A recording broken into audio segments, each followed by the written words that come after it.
Welcome to the Undisputed Podcast. I'm your host, Jenny Taft. This podcast is the full show from today's episode of Undisputed from start to finish. We've got a busy slate, so skip Shannon. Let's get to it. All right, welcome to Undisputed, live from Los Angeles. I'm Jenny Taft, here with Skip Bayless and Shannon Sharp, who is on his way to the Football Hall of Fame ceremony. Good morning, guys. Good morning, Jenny. Shannon Sharp. What's up, Skip? You're in trouble today. I am alone with your girl today, and when you come back, she may not be your girl anymore. Jen has already discussed this. We knew this was going to happen, so we're good. Well, tested early. By the way, speaking of my favorite girl, I want to say happy birthday to two of my favorite people today on August the 3rd. My wife, Ernestine, happy birthday. Happy 39th birthday to Ernestine. And happy birthday to Tom Brady. Two great people born on the same day. Happy birthday, Ernestine. We could have done without that last one. We could have really done without that last one, Skip. Well, it's his birthday, too. So you're going to have to deal with it. I think this is going to be fun today. We got birthdays. We got plenty to talk about. And we are going to start with Terrell Owens. He will not be at the Hall of Fame ceremony tomorrow. And he posted this picture in Chattanooga, Tennessee for his own party. He's got balloons, some framed pictures, and Hall of Fame gear. T.O.'s reputation kept him waiting to get into the Hall, but his former Eagles coach Andy Reid praised him yesterday, saying T.O. was, quote, one of the most coachable guys I've ever been around. Shannon, does this change your view of T.O.? No, I've always had the same view of T.O. T.O. tried to tell anyone that would listen, there are some coaches, there were some players, some of my position coaches that didn't like me or didn't like the way I did things. But there were also some players and some coaches, some head coaches, some position coaches that loved the way I did things. But you guys choose to look at just the negative aspect of it, and so that's the narrative that's being displayed. T.O. has always spoke very, very highly of Andy Reid. He would always refer back. And when someone asked him, I think earlier this year in a tweet, who's the best coach he ever played for, he said Andy Reid. He's always had Andy Reid in very high regards, even though Andy, his last year in Philly, sent him away for the last, 8-9 weeks of the season. But he held Andy Reid in very, very high regard.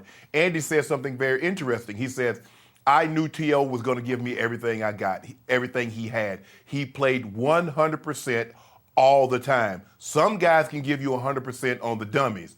T.O. gave you 100% on the football field. And we had our differences. Yes, we had our issues. But the one thing I always knew was that T.O. was going to give me everything that he had. And Skip, and anybody that will tell you that no matter who the player is, everybody got along with them in the locker room. Everybody loved everything about them. That's not true.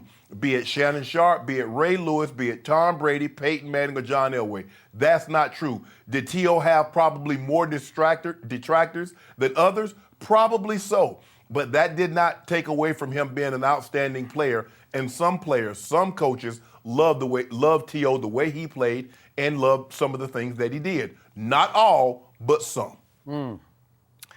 So, before I launch on Jenny's question about Andy Reid, allow me to say once again, to preface with the fact that, as you will attest, Mr. Sharp, when Terrell Owens was here fairly recently, I congratulated him on finally getting into the Hall of Fame. I told him I was happy for him. I also told him I hope he embraces this opportunity, which he is failing to do at this point. We can talk about that in a moment. But I am not surprised that Andy Reid spoke positively of Terrell yesterday because he's about to be inducted, whether he's going to participate or not. He is going to have a bust in Canton, right? Correct. And it's forever. And I'm sure Andy Reid, there's a big part of him that's proud of Terrell. There was a big part of Andy that wanted to embrace Terrell.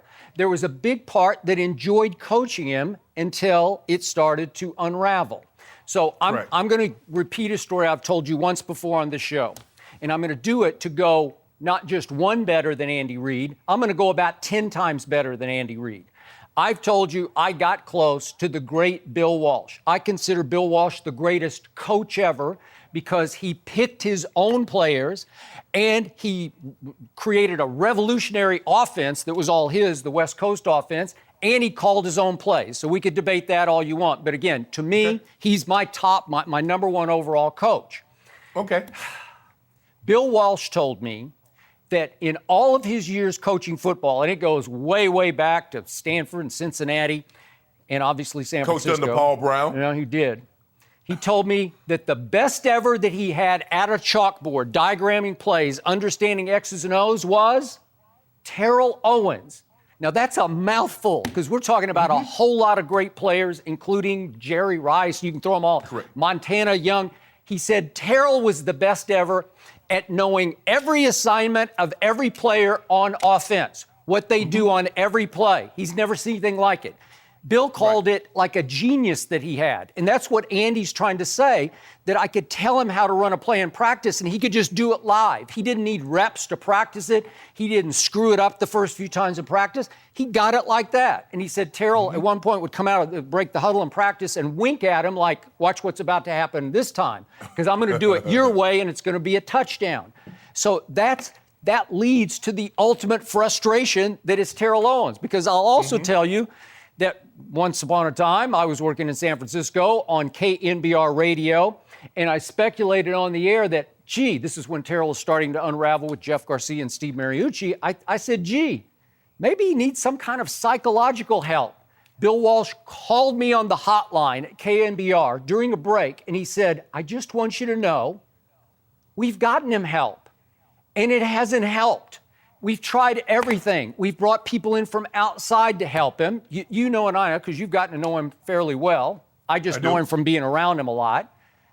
He did have some issues. He carries some issues from his childhood, and it finally just undid him in San Francisco because they tried everything, and then all of a sudden, he's attacking Jeff Garcia. He campaigned for Jeff Garcia to be replaced by Tim Rattay. This I think he was like a fifth-round draft pick. Jeff Garcia was a four-time Pro Bowler who often made Terrell look pretty good because they had quite a connection. And then he threw Jeff under a personal bus. He got personal with him. And then he attacked Steve Mariucci one game. I was there in Chicago and said that he threw the game to his good friend Dick Geron, who was then the Bears coach. And then we all know the Greg Knapp stuff because he was constantly criticizing Greg Knapp's play calling, saying it was undoing him on the field. And then against Randy Moss, they were playing against Randy Moss in Minnesota, and Terrell just showed him up on the sideline, ranted up and down, blew up at him in his face. Okay. Well, because Randy was showing him up on the field. He was. And just me, I tweeted about this last night as I watched Randy Moss call himself a super freak on NBC, because he was a super freak. He was. To me, Randy Moss was just another echelon up from Terrell in hands, speed, and just overall supreme confidence in who he was. And did Randy have his off the field? Yes, he did. He had a whole bunch of, you could argue he was even worse off the field in some ways than Terrell. But then Terrell goes to Philly. I got the whole thing detailed here. He signs a 7-year deal in Philly. And by the way, quick point on, Jenny called him Terrell Owens, because everybody calls him Terrell. Yes, you did. But everybody does that. And Andy Reid called him Terrell Owens in their opening press conference. And Terrell turned to him and said, no, it's Terrell, coach. And that's when I knew they were going to have some issues. I thought I said it right. It's in my head. Everybody says that, but I'm just saying Andy Reid did that. Okay? Skip, and then what happened? He signed a new contract, 7 years, $49 million. And Shannon Sharpe, what happened? One training camp later, he wants a new deal. He's 1/7 into the deal, and he just blows up a team that had won, they were the defending NFC champs that year. Remember, then the next year, and they go 6-10 because Terrell goes after Brad Childress and gets thrown out of a meeting. Then he went after Andy Reid, and he got thrown off the team, and he winds up, remember, he's somehow in his driveway doing curls and sit-ups and complaining about the Eagles, and they sent him home. I've never seen anything like it before. And then, of course, without piling on, the cycle repeated in Dallas. Well, that's it. That's the essence of Terrell. He has a hard time being a teammate, and now ultimately he doesn't want to be your teammate. He won't join the ultimate team, which is the Hall of Fame, which I think is the ultimate. Last one, Michael Irvin. Okay. You know how much I think of Michael Irvin as a leader and a playmaker, because that was his nickname, the Playmaker. Took him 3 times to get in the Hall of Fame. He's like a 0 ballot Hall of Famer to me. He's just an automatic entry. 3 ballots. Why was that? because of off the field that was not supposed to play into, by the bylaws, into keeping him out for 2 times, right? Well, I told T.O., I was like, T.O., look, Joe Montana and Jerry and Reggie White and LT, they should be upset because they should have been a 5-year wait. They should have went in the year they retired. After they retired, they should have had a ceremony like they do in hockey. When you're so good at hockey, like Gretzky and Messier, those guys didn't have to wait 5 years. They went in immediately afterwards.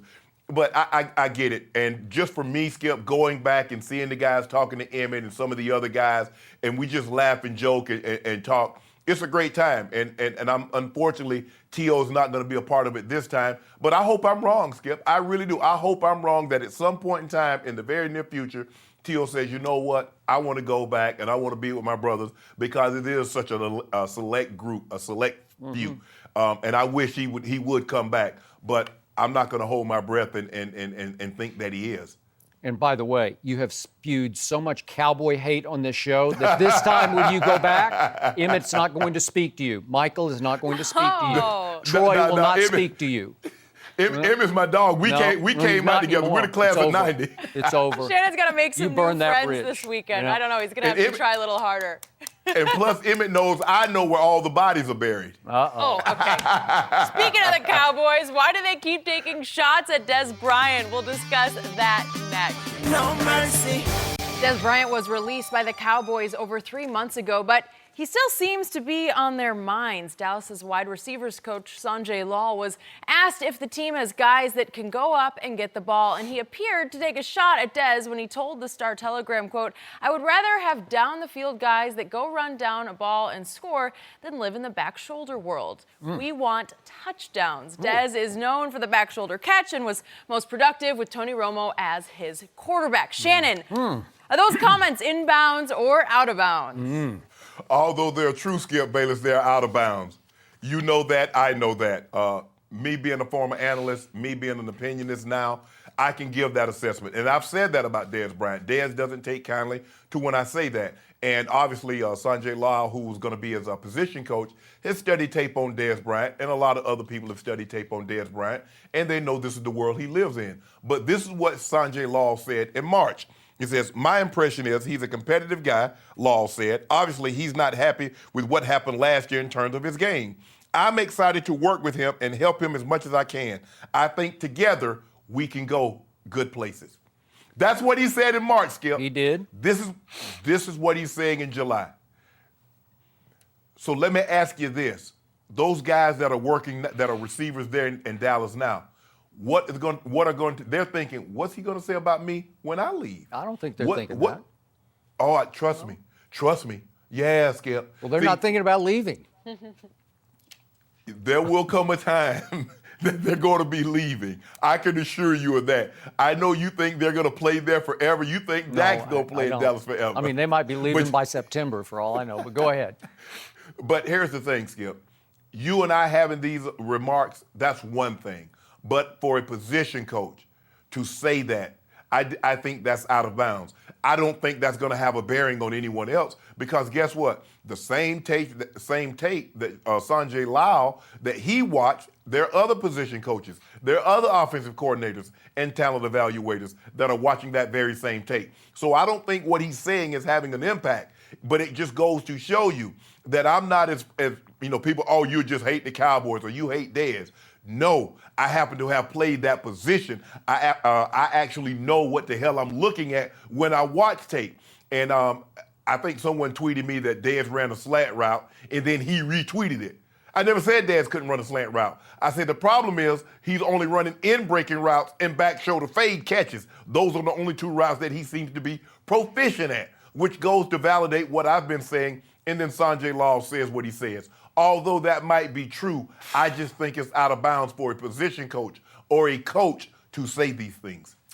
Okay, just to be clear about this, when he did, Sanjay Lal, say those things about Dez Bryant, what did I say sitting in this seat on this show, on this network? I said, who the heck are you, Sanjay Lal? I didn't know, where did he come from? This is his first year as the receiver coach. And by the way, never heard of him. This is his 4th NFL team in 5 seasons. So You're the guru of receivers. Yet he was going to those pre-draft workouts, including the one conducted by Calvin Ridley, and just taking over the workout, running the drill like he was the head of the workout. And then he would be the quote machine afterwards.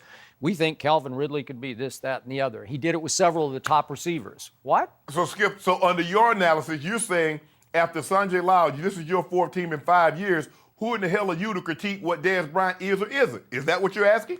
I was saying maybe you should show me before you tell me.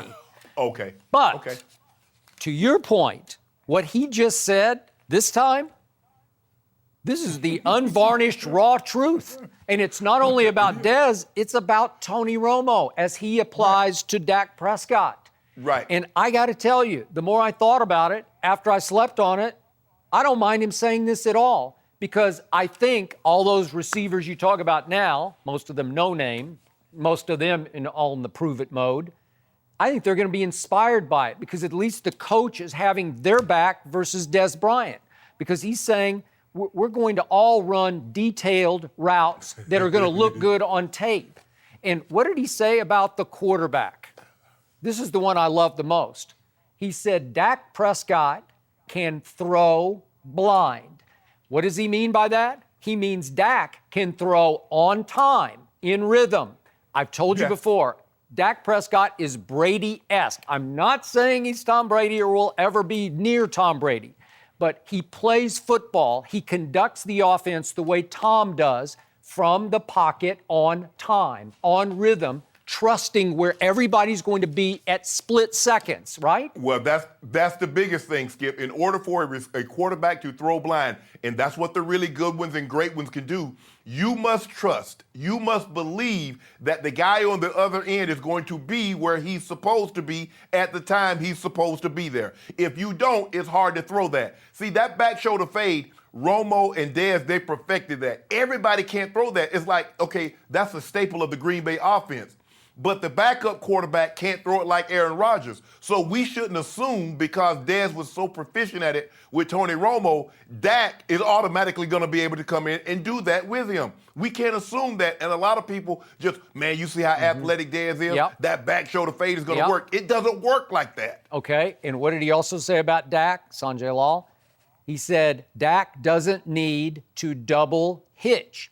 What was Romo known for? Double hitches in the pocket, meaning this, right? Right, and right. what was Romo known for? Escape artist. He could create with his legs. Not that he could run downfield, but he could escape in the pocket and buy a little more time for Dez to do whatever he felt like doing, and all of a sudden, the back shoulder becomes available. And it's a double hitch, and then it's a wavelength throw. It's a touch and feel throw. It's an anticipation of where Dez is going to be, where I'm going to throw it over there, and I think he can go up and snatch that one.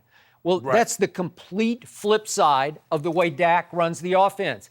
Dak needs to do it on time. It's boom, it's boom, it's boom, and it's to multiple receivers.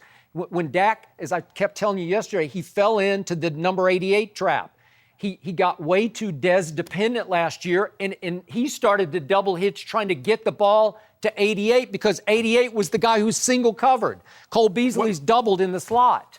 Well, Skip, remember we watched the video, and they're showing him of Carson Wentz, who's throwing the ball up to Alshon Jeffrey, and they're saying, okay, you need to do that today. Well, that's their fault, because they put Dak in that situation, like, I think give they him didn't an really opportunity. get what they had. I lost a little respect for Scott Linehan. You're showing Carson Wentz video? Remember, that was after week 1, and Carson Wentz didn't exactly tear up the NFL his rookie year, and Dak was pretty great.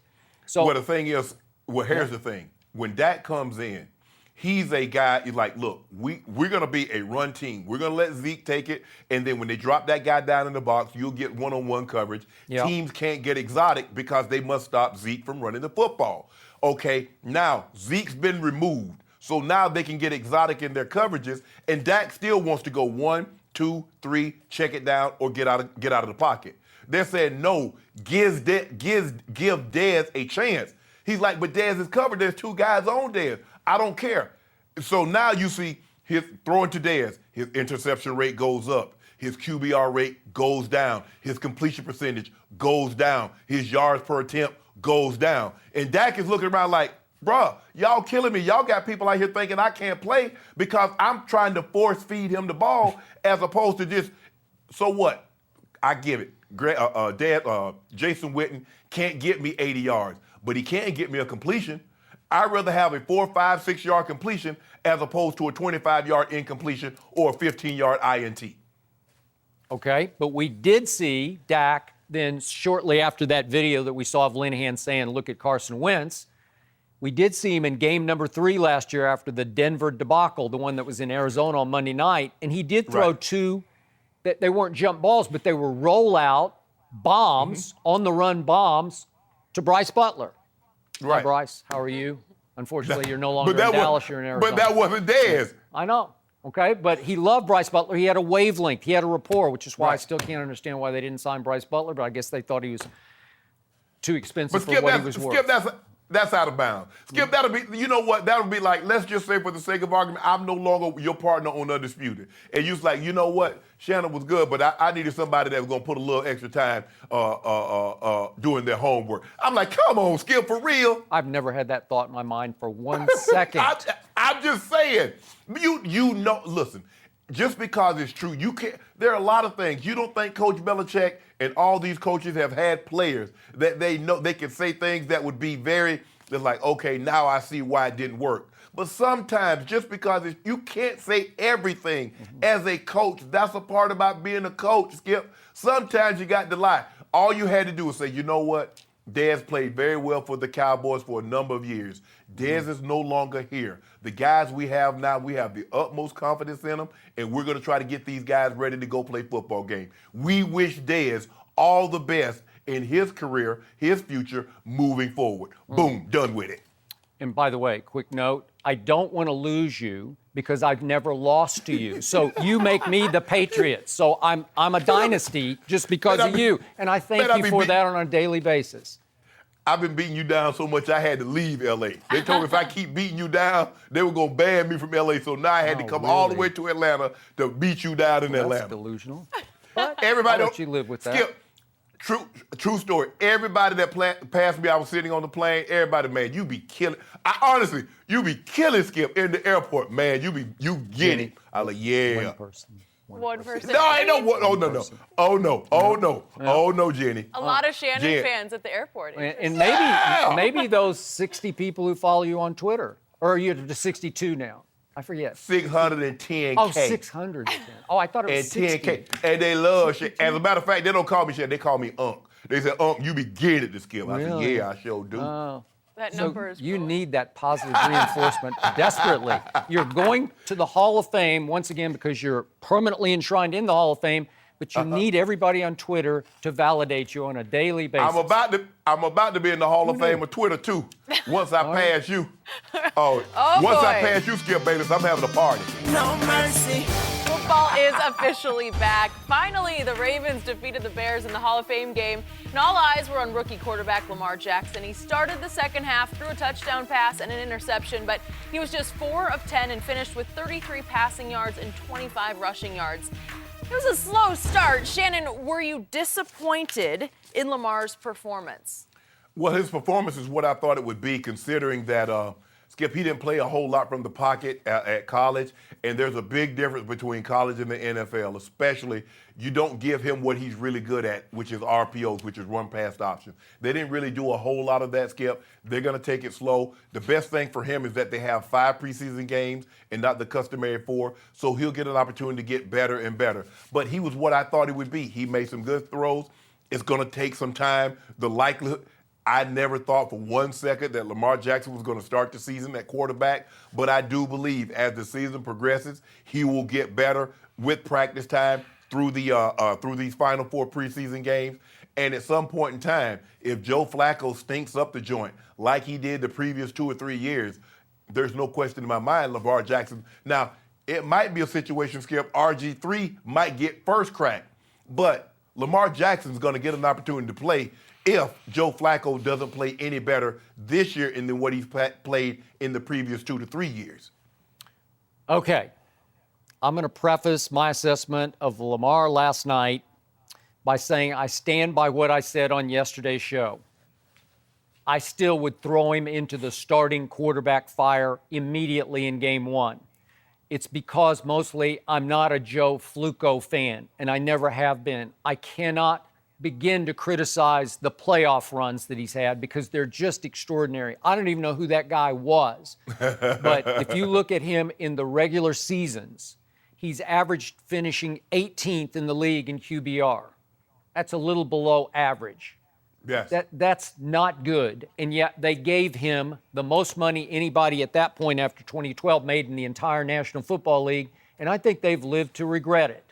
I've seen enough. I would just go forward. But I trust Lamar to figure it out on the fly. I trust his playmaking ability. Now let's get to last night. My first disappointment was this. I thought it was very unfair to that kid to make him play the second half of the first of 5 preseason games because you know and I know what was around him on both sides of the ball when he got in the game in the second half. Third stringers and fourth stringers. A whole lot of scrubs who won't make the final roster. Am I right about that? Yeah. Okay. All right. So if you're surrounded by them and the other team's also playing third and fourth stringers, it's hard to get continuity. You got to shine. Okay? No, you don't have to shine because we just talked about Dak having rhythm, rapport with his receivers, trusting they're going to be exactly where they're going to be at the precise moment. Well, how can Lamar trust where everybody's going to be? Because they're just a collection of misfits. You know, they're hangers-on. They're third stringers, fourth stringers. Skip Bayless, you know, once upon a time in 1990, I was one of those did guys that. that would play late in the ball game. Okay. I was what they call a scrub. But when I went out there, I was the best scrub. So Okay. eventually they said, we need to get this scrub some reps with the first unit. And so that's what Lamar's going to have to show. He's going to have to show them, Skip. I get it. They took him in the first round. Okay. They traded back up to get into the first round. When- but he's going to have to show. Okay, I got it. But when did you really make your mark? In practice, in camp Yes. practice, Yes. when you Yes. were running against the first John. team defense, correct? Correct. And Yes. Wade Phillips, as I recall, was he the coordinator? He was the D coordinator. Okay. Yes. And Wade Yes. Phillips finally goes to Dan Reeves at that point and Yes, says, the head hey, coach. that guy's killing us. Yes. Give him some reps, right? That Yes. kid from, where is he from? Savannah State, Savannah that seventh State, rank, right? Okay. He blew the whistle, Skip, in practice. I had just had caught like 4 touchdowns. He blew the whistle and said, Dan, put his ass in the game. Let's see if they can cover him because we can't. Okay. And that was kind of like how my career started with the Broncos. Okay, but when you're playing quarterback, it helps to have continuity around you. It helps to question. have at least second stringers, if not first stringers. They did Yes. give him the other first-round draft pick, that Hayden Hurst from South Carolina, who looks pretty good. Yes. So he had Yes, one tight end. target he could trust. Yes. And by the way, he actually threw Hayden Hurst 2 touchdown passes. The first got broken up, but it was a penalty at the goal line, so they got to repeat it, and then he hit him again for a touchdown. I'll give him that. For the night, I'm going to give him a B-, let's say, because, yeah, I'll be honest, I saw more bad than good. I saw shaky. I said yesterday, he's not the prettiest thrower of the football I've ever seen. Yeah. He's not textbook. He's not pure. I still like the way the ball comes out of his hands, and I do like the velocity because he can get it up there pretty good. He's above average in velocity. The accuracy at Louisville would come and go. He was mid-50s for the most part. Okay. But he threw a couple last night. There's one on 3rd and 10 that I really liked that was right on target. And then, kind of when I least expected, he throws that flat pass, the little out route. I don't know what they were doing. I don't know if the receiver was on a different page. I don't know whose fault it was. It looked like it was just straight up Lamar's fault because it was just a bad idea, the interception. Well, here's the thing, Skip. When you throw an out route, you got to miss wide. You can't miss behind the guy because he the missed guy's inside. playing. Because normally the guy's playing inside out. So if you miss, it's a good thing it wasn't a pick six. It was a But good let me tell you thing. something. Trust me. In your very first game, I don't care who you are. I don't care how high you were drafted. You're nervous. Even though you played this game your entire life, okay. Skip, you hadn't played on this stage. Nope. Your entire and remember, life. a lot of people in and around the Ravens have been making the case he can replace Flacco sooner than later. So there's a Right. lot of heat on him to immediately Yes. show me, right? Right. Correct. Okay. He did show me some with his feet and his legs because he can fly.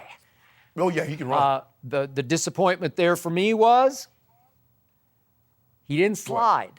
And it bothered me because I looked for him, as I talked about yesterday on the show, take your 6 or 8 yards and get down. And ironically, who wrecked his career not sliding was the guy who got to play the first half last night, RG3. And by the way, RG3, he did okay. The numbers look okay. I still can't even recognize that guy. I don't even know who he is now. He doesn't look the same to me. It's like he lost so much confidence that now he's just trying to stay between the lines and just try to survive and not screw it up. Yeah, that guy RG3, that guy that you saw in 2010, he's gone forever. I guess he's gone forever. He's never coming back. But I'm sure they when they go back and watch the tape tomorrow, they're probably watching it today. They'll probably say, Lamar, here it is. You got 5 yards. You got 6 yards. Don't take this hit. What are you doing? Get down. It's okay. We got to live to see another day. You want to try to limit the amount of punishment your quarterback take, be it in or outside of the pocket, especially outside of the pocket, Skip, because he can protect himself. There's really nothing you can do in the pocket. No. Somebody sticks their helmet in your back, their pads in your back. They just can't hit you below the waist. But other than that, once you get outside the pocket, man, get out of bounds and get down on that ground and pull that turf over your head. Don't take them licks. He is not built like Cam Newton. No. He's got some natural strength to him. I think he can take a blow. But at this league, at this level, bigger, stronger, faster, you're just not going to last very long. No. You see how it's taking its toll on Big Ben? Yeah. Big Ben's running less and less year after year. Cam will run less and less. I think the biggest thing for Cam is having North Turner in his offense, and he'll throw the ball to the tight end a lot more. He'll dump it out to the backs a lot more. But you don't want your quarterback. Your quarterback is not built to take punishment like a running back, like a tight end that's catching the ball. So you don't want him to take unnecessary hits. Yep. He's going to take enough punishment, Skip, if a guy misses a block. You definitely don't want him taking that kind of punishment when he's down the field and he can be protected from himself by himself. And he did get sacked 3 times last night, and I must admit he looked a little deer in headlights on the sacks where you're just kind of blind and you just I don't know what to do, and he goes down. But you know the thing is, Skip, what's funny? Guys that have the most speed get sacked the most. They do. Randall Cunningham, Michael Vick, Steve Young, Cam Newton. Guys, you're like, well, hold on. You should be able to get out of harm's way. Guys that get sacked the least. Peyton Manning, Dan Marino, Tom Brady, Drew Brees. Guys that can't run, but they understand we need to get rid of this ball because here comes danger. The fast guys think, I can do this, I can't do this, right? Well, you think you're running yourself out of harm's way on the front side, and you run yourself into trouble on the back side. Well, to your point about feeling a lot of pressure, expectation, there were 3 times last night when he escaped briefly as he was, these are on runs. These are, I guess one was a scramble and 2 were called runs. And it looked like he was going to go a little bit. And I think in his mind, he thought, I might be able to break this one. And then he gets tackled. And it wasn't like he got rocked. He just got tackled, and it's dangerous. It's just, you know what happens.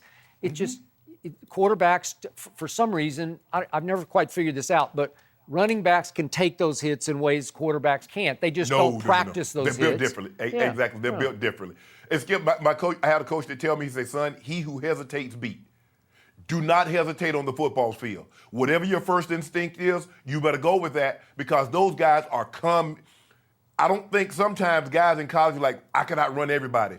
There are very few people, even the quarterback, can outrun on the defensive side of the football because you got D linemen, Skip, that can run 4.7 and 4.8 and understand angles and can get you at a point. So once you make up in your mind, whatever your first decision is, go ahead and go with it, bro, because you do not want to have a 300-pound lineman, even if he doesn't hit you flush. You don't want him falling on you, Skip, because time, that adds up. Those start to wear on you. They take days, which take years off of your career.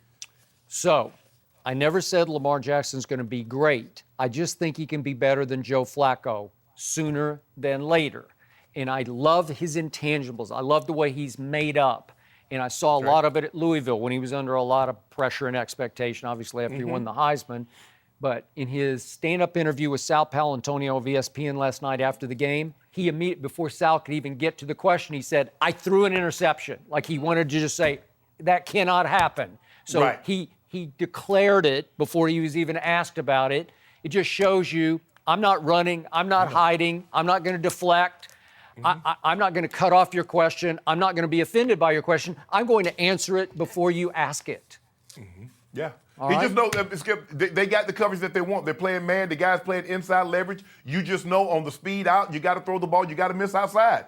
That's either an incompletion out of bounds or it's a catch for your guy who gets tackled. But if you miss inside, normally that's a pick six. He was very fortunate that the receiver was able to get around and get the tackle.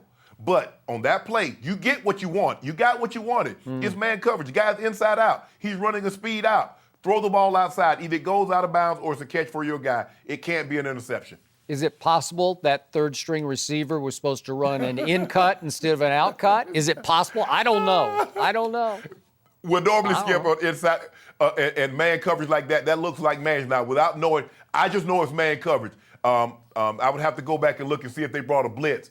But normally on blitz coverages like that, Skip, and you know the guy's playing inside, you want to run an out-breaking route. Because plus, you got guys coming on the inside that's possibly going to get their hands up. So you don't want to be throwing an in-breaking route, guys getting their hands up, and the guy's already playing inside leverage. He's playing inside leverage, run the speed out, you throw the out, he makes the catch, or you miss out of bounds. I like that you brought up the post-game interview because he said, I got a lot to prove. He wasn't even he was like, I need to improve. I need more time. I realized that. It was honest. That's a good sign. Extremely honest. I'll be skipping that debate. Before anybody brings it up, I'll be skipping that debate. I'll be skipping the debate. I don't need anybody to skip. That's not negative. That's positive. It's not like what you should do is just declare, I lost that debate. I know I lost it. No, Are you gonna that do that? didn't happen. No, not yet. I'm 500-0. Okay, it's too That didn't early happen. for that. Yep. Does Kobe Bryant hate Lonzo Ball, and is LeBron the reason why? This is a juicy story, and we will discuss it next. No mercy.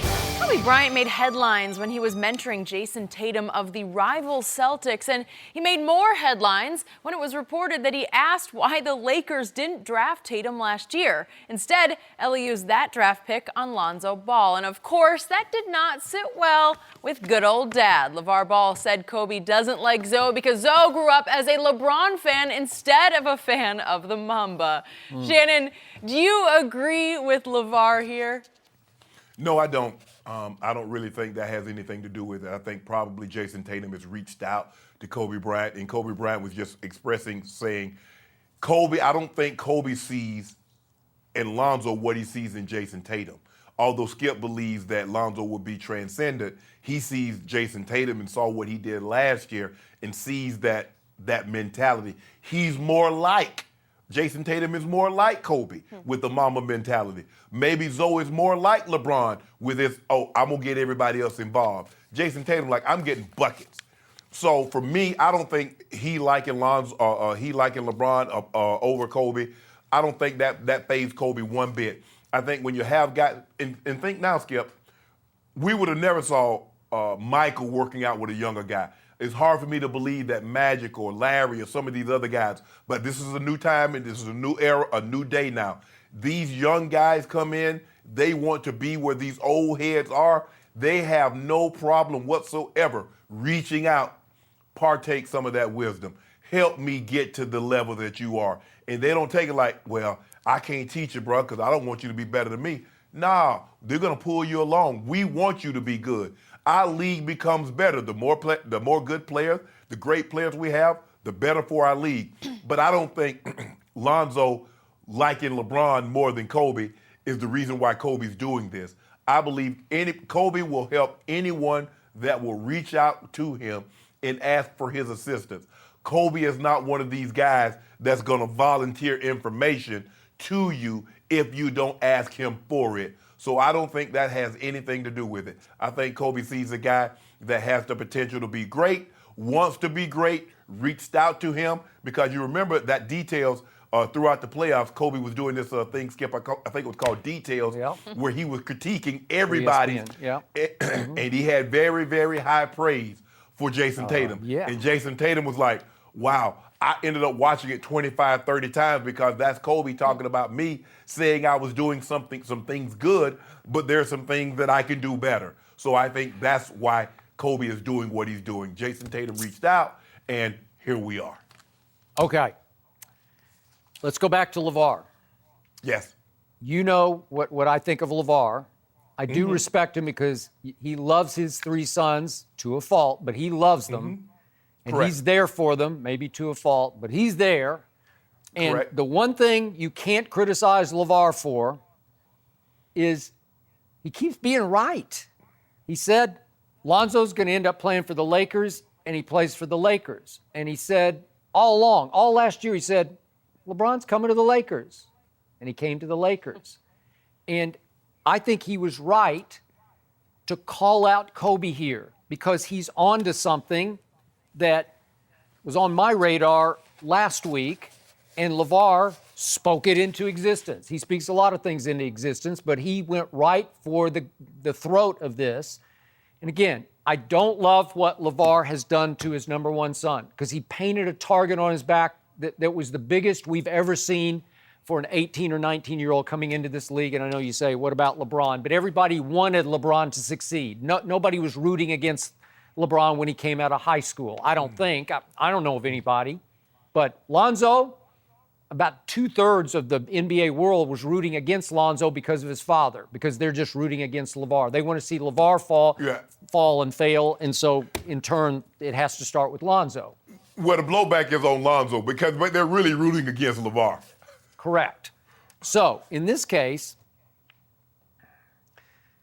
Kobe has taken a keen interest in a Boston Celtic upcoming star. And again, Lakers-Celtics, is it not the ultimate NBA rivalry? Oh, absolutely. And all during the playoffs, I kept thinking, Kobe, what are you doing? Like, you're Mr. Laker. You've become the number 1 Lakers ambassador. And again, he didn't say this publicly, Kobe, about Lonzo and Jason Tatum. He told this to Drew Hanlon, this NBA shooting coach, skills coach.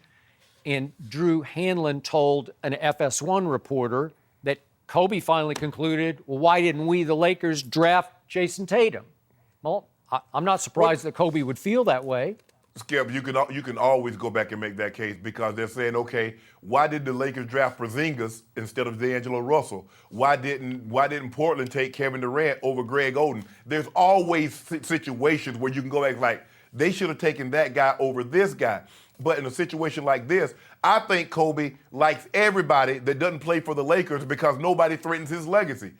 I don't think, let's say for the sake of argument, not that LeBron would ever reach out to Kobe. He probably ask him, okay, what's going on, but not as far as game tips. You think Kobe gonna be all head over heels to come help LeBron? I believe Kobe likes everybody that doesn't play for the Lakers that has anything that could possibly do to take a dent into his legacy.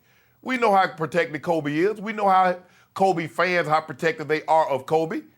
So I'm not surprised that Kobe's doing this. I believe Kobe is sincere. I believe Kobe wants to help guys. I'm not so sure that, if Kuzma were to reach out, do I think he'd help Kuzma? Maybe. We need to have one of these guys reach out to Kobe and see in order for us to have definitive proof one way or another. But I just believe Jason Tatum reached out to him and says, okay. But he sees what Jason Tatum is. Jason Tatum can legitimately be a 25-point-a-night scorer, Skip. He can legitimately be a 4 or 5 assist, 6, 7, 8 rebound-a-night guy. He plays for the Boston Celtics. You can't do that if you're Kobe Bryant. You cannot. Details, whatever you want to call it, you can't do it. You just have to draw the line. I know he's trying to segue into his second career in Hollywood and in analyst work, and I get that, but he loves Jason Tatum, in part because Jason Tatum loves him and modeled his game after, he's shown the film by this Drew Hanlon. Look how much Jason Tatum looks like you because he's practicing all your moves. Well, that's Kobe fine. Said, what Kobe saying, Drew Hanlon's making all this money off these guys, I can get some of this money.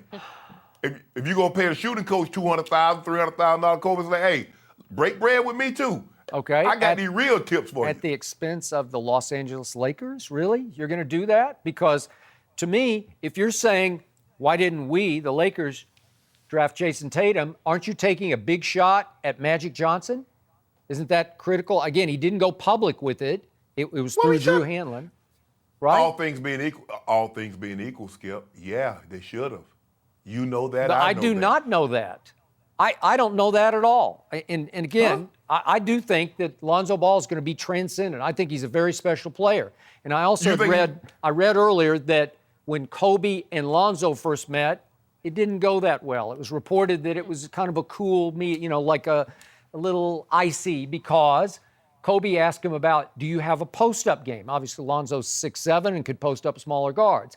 And that Lonzo wasn't keen on that question because he's a we first and Kobe's a me first. So Kobe's coming at it from, how can you score the basketball? And Lonzo's saying, I make everybody better.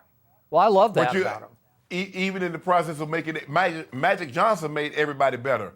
But Magic had a post-up game, and Magic also could score the basketball. So just because, listen, I don't care. They can't be the Lakers can't get to where they want to be with him being Ricky Rubio the first 4 or 5 years of his career. That's not going to happen. You know that, I know that. So he's going to have to score the ball. He has a funky shot, which is going to make it more difficult for him to score the basketball. So, Skip, he's going to have to do something to get easy buckets, getting to the basket. He doesn't do that very well. So you're going to have to get a mid-range game. You got to get a post-up game. Skip, you're going to have to do other things besides shoot threes. He's got all that. He just didn't last year choose to use much of that. Maybe they will push him, okay? Maybe LeBron will push him to get a little more selfish, to be a little bit more me first. But I'm not backing off. Lonzo Ball will be better at what he does long term than Jason Tatum will be at what he does. What Jason Tatum does kind of grows on trees. You can find those guys who can shoot and score. Yes, it does. Yes, it does. No. Yep. Brandon Ingram can do what Jason Tatum does. No, yes. I don't think so. Yep. Well, you're a Laker hater, except for one guy, Whoa. Where did this come from? You keep telling me. You keep telling me that Lonzo could do all these things. Well, he did it last year. 10, 7, and 7. He led the team in rebounding much of the year until Julius Randle barely passed him. He led the team in assists. He was one of the top point guards in assists in the league. Wasn't he top 6 or 8 in assists? Yeah, Skip.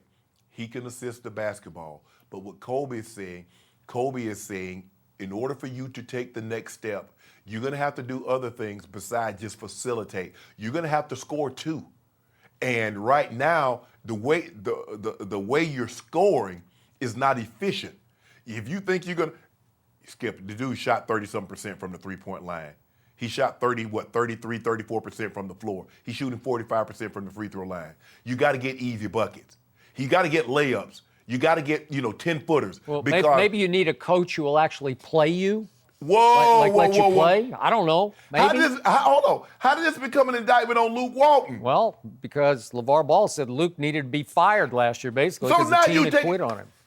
Skip Bayless, now you taking everything to the bank. What LaVar Ball says, that's your black card now. Well, I'm just telling you that I thought he would actually get to play whole first quarters as a starting point guard. And he yanked him every mid-first quarter. He yanked him and didn't put him back in until mid-second quarter. And to LaVar's point, he's right about this. How can you get any rhythm like that? I just didn't like the way he coached him last year. I know he was trying to cater to the veterans, KCP, and get Jordan Clarkson in there more. I got that. Luke Walton was trying to win games. He stunted his growth. I don't think Luke Walton is in a position where he can play favorites. Luke Walton's job is to win games. He doesn't have the carte blanche service like a Popovich or a Rick Carlisle or Brad Stevens. I know what he did in an interim basis for the Golden State Warriors. But hell, I probably could have got him maybe 4 extra losses instead of he went 39-4. I probably would have went 43 and 8, 33 right. and 8 or something like that. Mm-hmm. But that's neither here nor there, Skip. It's hard for me to believe that Kobe dislikes someone because a player likes someone like LeBron more than they like him. Well, again, you're discounting the fact Lonzo grew up an idolater of LeBron James, your guy. And because his game is more situated. Yeah. Because here's the thing, Skip, I look at it like this here. Why would my son, LaVar is a guy, why would my son seek advice from Kobe? I'm his teacher. I've been teaching him his whole life. Now somebody takes interest in Jason Tatum. Now he's talking about how the guy doesn't like my son. Okay, but if I'm a Kobe idolater, if I love me some Kobe, if I'm almost to the point where I would go, if I'm a Kobe Bryant disciple enough that I would go defame the mural, splash paint on the LeBron Laker mural. You did. I didn't do that, but the point is somebody did. Well, whoever did that, does he or she like it that Kobe Bryant has invested all this time in making Jason Tatum better? Because I wouldn't like that if I were a big Kobe fan. Let me ask you a question, Skip Bayless. When LeBron James wanted to work up his post-up game, work on his footwork, he was a big LeBron James. He said that was my idol growing up. Who did he go work with? He went with Akeem Olajuwon. It's okay. That doesn't mean he thinks any less of Michael. He just maybe Michael wasn't willing to help LeBron. Maybe Lonzo didn't reach out because you remember LeVar knows more basketball than Kobe, than LeBron, and everybody. So why would Lonzo go seek assistance from someone else when his dad is the foremost thinker on all things basketball? Okay, but you're missing the point that Kobe is trying to turn Jason Tatum into a superstar. You like that? Yeah. Yeah? Great. I love old guys that reach out. It wasn't like Kobe picked up the phone and called him, bruh, you need to get in the gym with me. It's kind of like, Skip, I'm not Kobe. I'm not one of these great guys. But I don't partake wisdom on anyone. But if a tight end or a receiver reach out to me and say, well, Shannon, what do you think about this? How do I get better than doing that? I got no problem. They don't have to be Broncos. Not one Bronco player has, for a tight end has reached out to me and asked me anything.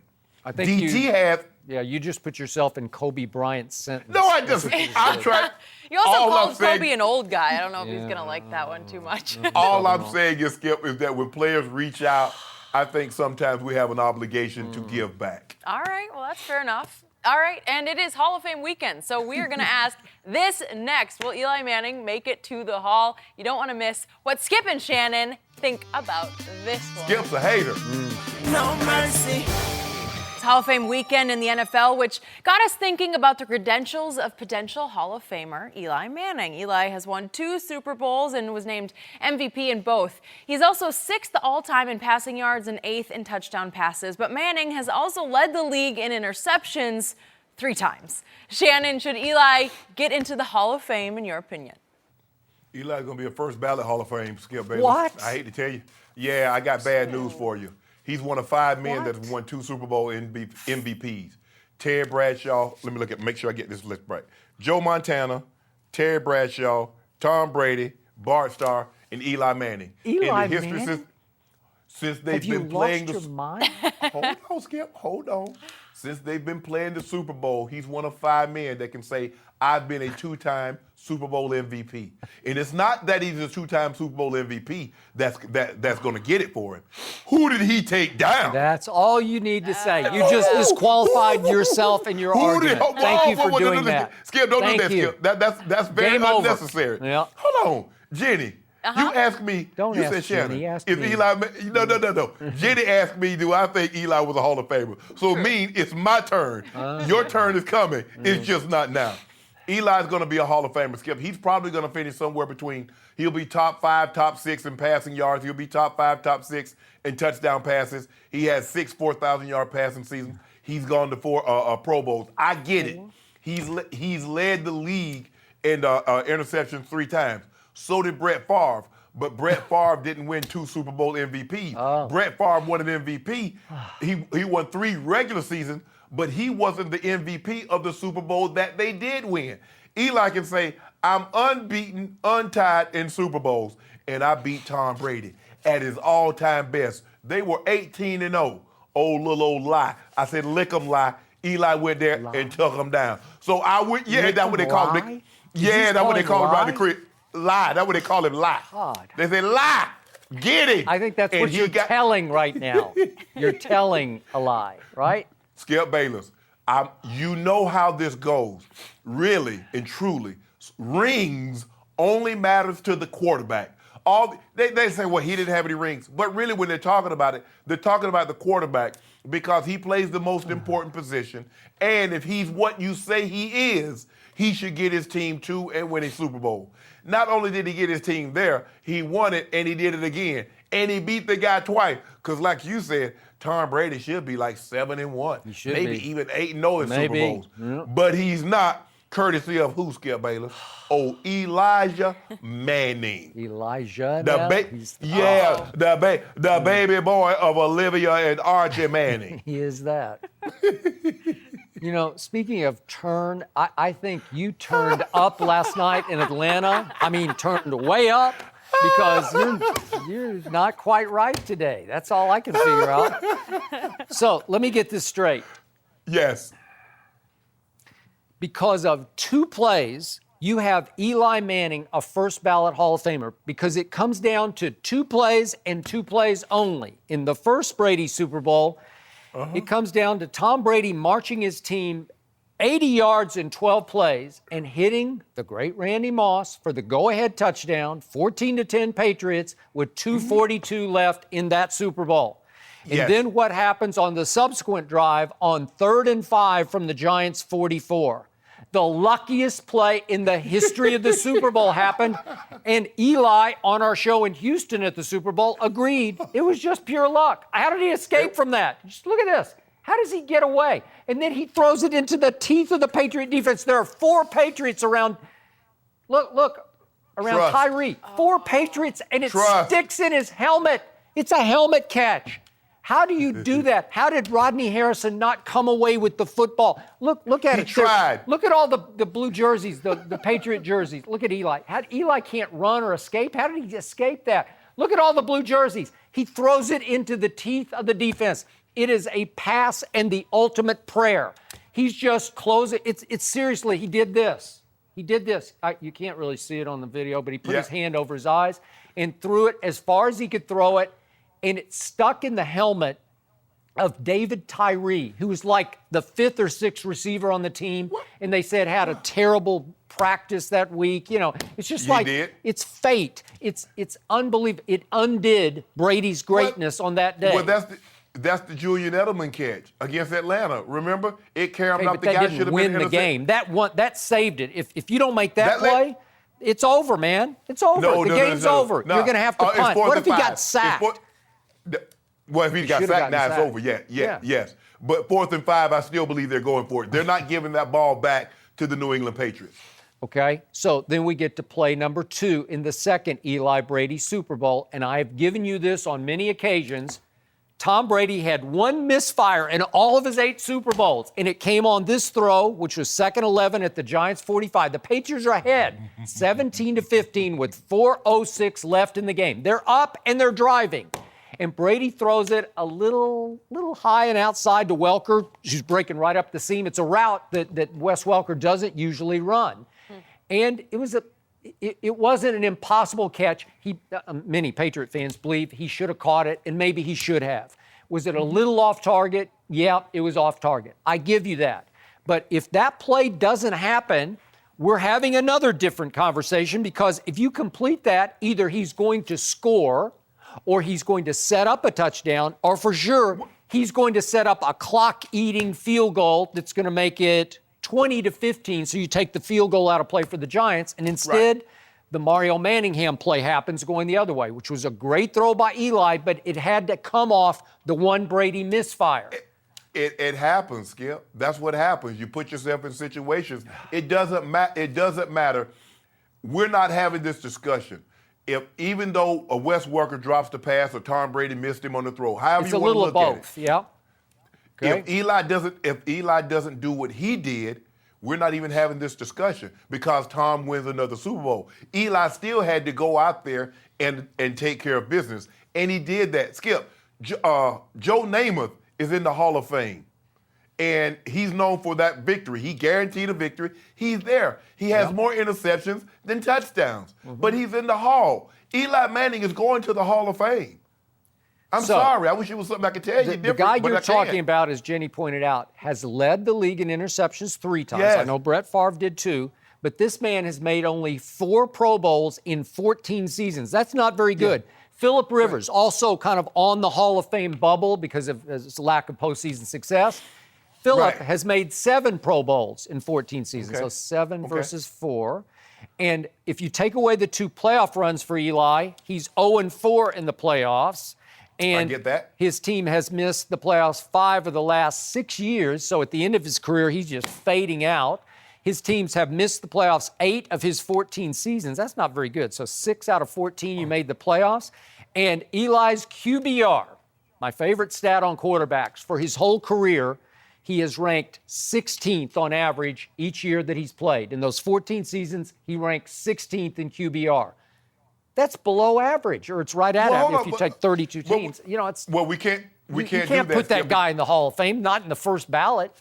I thought you said playoffs are what matter, because this is the argument that everybody used for the longest time.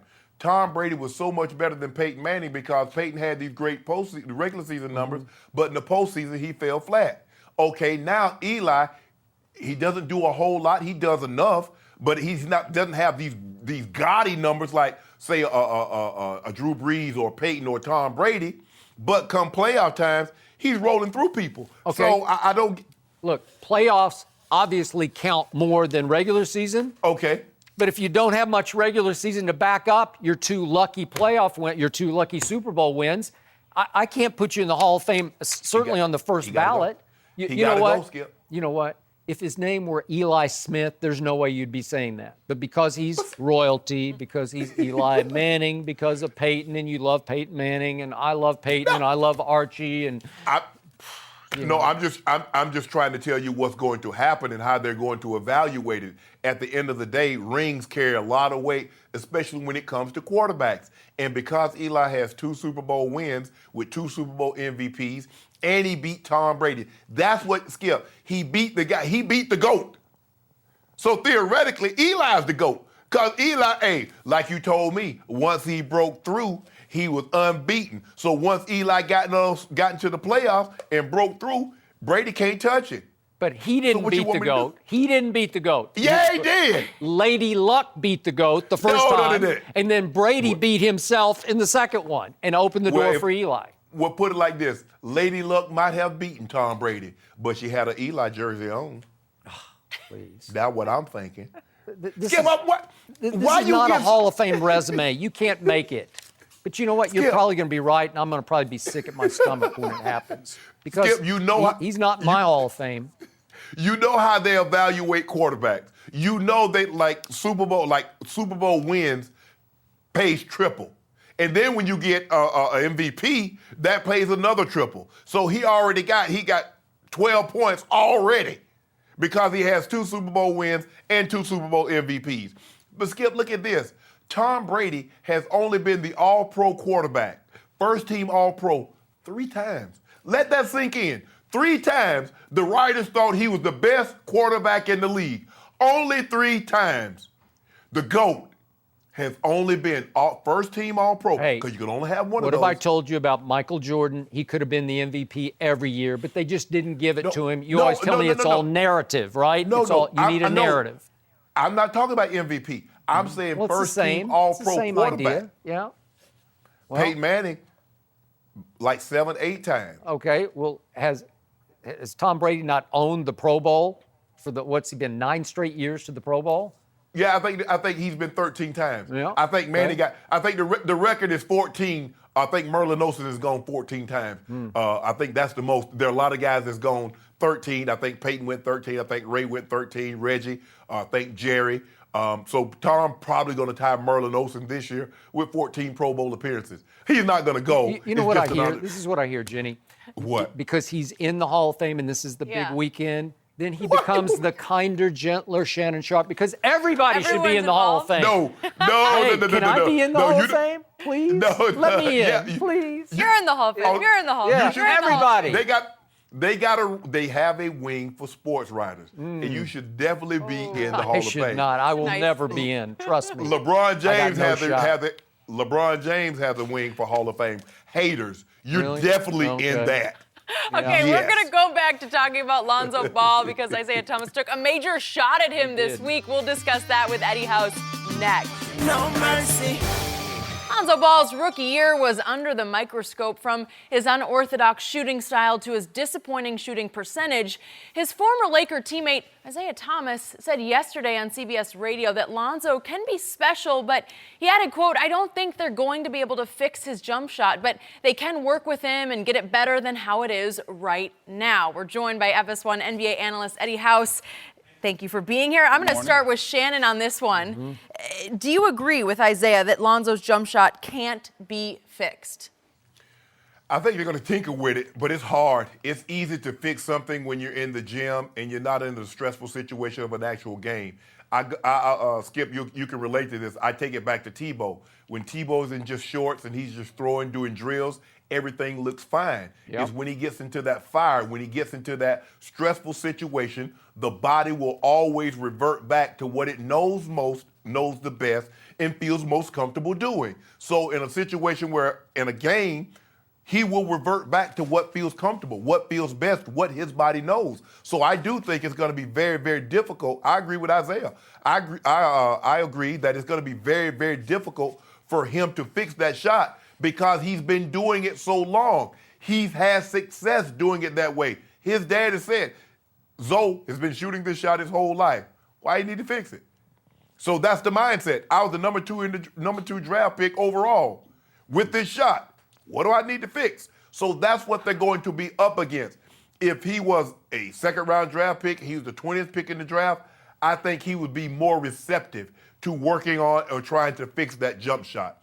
But since he was the number 2 overall pick and he's had some success, it's going to be very difficult for them to adjust the shot, or it might be even more difficult to convince him he needs to adjust the shot. Okay, before I weigh in, I'm going to defer to a guy who could really shoot it, Eddie House. One of the great shooters in the history of this game in spurts.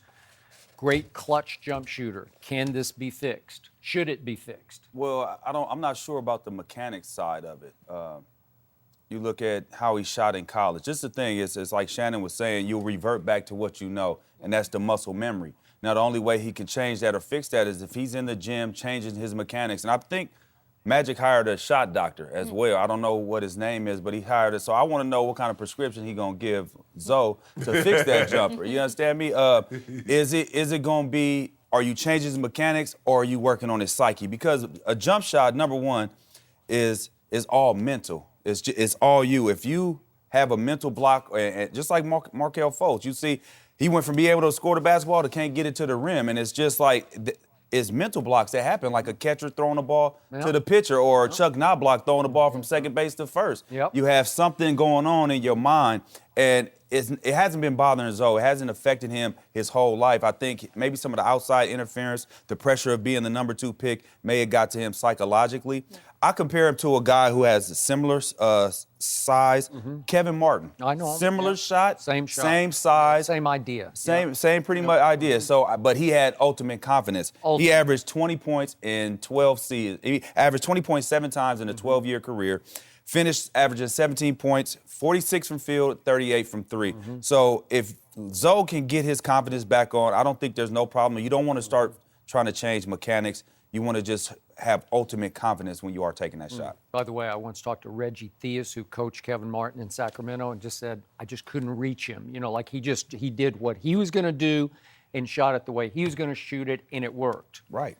Okay, obviously, my biggest problem with this whole situation is the free throw line. True. You cannot, if you're going to be a starting point guard or a star point guard in this league, you cannot shoot 45% from the free throw line. I'm not worried about the three-point shooting. He shot 31% last year, but I keep reminding Shannon, he shot 41% at UCLA. So that funky shot that he's been shooting since he was 3 years old, he is releasing it on the wrong side of his face. That's basically, he's releasing it over here instead of over here. I think he can figure it out from 3, but I don't know if he can figure it out from the free throw line. I think at the free throw line, you have to go back conventional. When you shoot a set shot with your feet on the floor from the free throw line, I think he's going to have to get over here to do it, or it's not going to work. And again, he wasn't very good he shot 67% at UCLA from the free throw line. So he's never been a great free throw shooter, but you got to be above 70. Yeah, you have But here's to. the- Go ahead, Skip, Shannon. here's the thing, though. The difference between he and Kevin Martin was not the second overall pick. It was not thought of being That is a correct. face of a franchise No, it and was to a be first-round pick. transcended. No, he was. But so not he had- highly anticipated, Right. So he had the luxury, like, if Kevin Martin had flamed out, no one would have thought, No. oh, man, they really. No. But if this guy, the number 2 pick, and he can't fix it or he can't contribute any more from the field as far as shooting the basketball than what he's shooting right now, that's going to be a problem for the Lakers. I think moving forward, I think it's more mental than anything, because you don't go from being able to shoot the basketball and knock it down and have confidence to all of a sudden not being able to do it, and you can't find your stroke. And to your point, Skip, the free throw line is especially the spot he's supposed to be able to get it back on track and get his rhythm. So I think it's more so mental. I mean, I had lulls in my career to where I just couldn't buy it back. I couldn't find it. I'm shooting the same exact shot. Yeah. I'm in the gym spending so much time before practice, after practice, extra time going in later in the night trying to find my shot. I keep shooting. Sometimes you just get in a little rut, it's a little slump, and then you just shoot yourself out of it. I think more so than anything, though, with Lonzo, it's some kind of mental thing, because everybody did talk about the mechanics of his shot, but the fact of it, it was going in college. So it wasn't talked about as much. As soon as he started missing and having struggles, and you could tell that it's in his head. He doesn't even want to go to the free throw line. He kind of trying to avoid contact, trying to get there. Yeah. That's a place that he doesn't want to be. So to me, it's more so internally and mentally, more so than his mechanics. Okay, and Shannon doesn't want to hear this, but I keep bringing up the fact there was 6 games, a 6-game stretch, late February, early March. So it's 6 games. It's a decent sample size. And Lonzo made 50% of his three-point shots. So he did do that. For what it's worth, that was the second best in those 6 games in the whole league. Okay, so I saw flashes where I said, okay, that'll work. Was that on the road or at home? I don't know. They went 5-1 in those games. I'm not sure if they were home or road. But you know what? It looked like at home he just didn't like the shooting back. That's what I'm saying. On the road, he might have less pressure, easier to play than playing in front of your home crowd sometimes. And sometimes, at Staple, if you don't like the way it looks or feels, it can affect you, right? Well, yeah. Eddie, what's up? Eddie, you notice how Skip does that? Skip will always take. Now, there are 82 games in a season.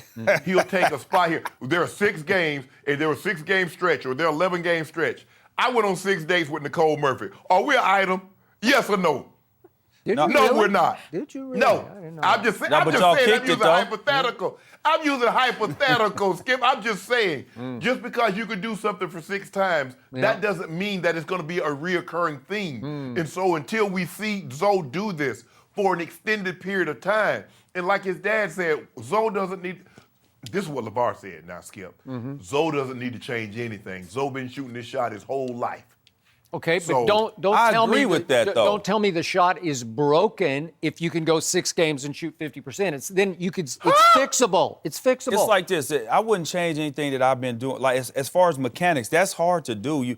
If you start messing with mechanics now, if you already mentally messed up and you change your mechanics and you can't find it, you're gone. Shoulder, you're elbow done. gonna start hurting. I think he has to just focus If he comes out shooting conventional jump shots next year, you want to talk about pressure? You want to talk about focus? The whole world will be saying, is the next one going to go in? And imagine if he changes his mechanics and can't knock the shot down. Then it's all bad. Yeah. But isn't this the biggest year for him pressure-wise? If he doesn't step it up this year, I think he got some pressure taken off of him with Rondo coming in, with LeBron that Rondo coming. own him. Huh? No, Rondo coming to get that job. No, yeah. No, he ain't got to. No, I understand that, but I think this is the best thing for him, to be surrounded by 2 high IQ basketball players in Rondo and LeBron. They'll be able to teach him how to see the game in a different way, because all the film study that Rondo does, same thing that LeBron does. If they take him under, I know Rondo will take him under his wing. They take him under his wing and show him a different side, show him how to prepare like a all-star, like a superstar. I think it's going to help him, and it's going to speak volumes to his game. Now, as far as his jump shot, they got a shot doctor. Let's see what kind of medicine they got for him. So there's one last thing Shannon Sharp does not want to hear.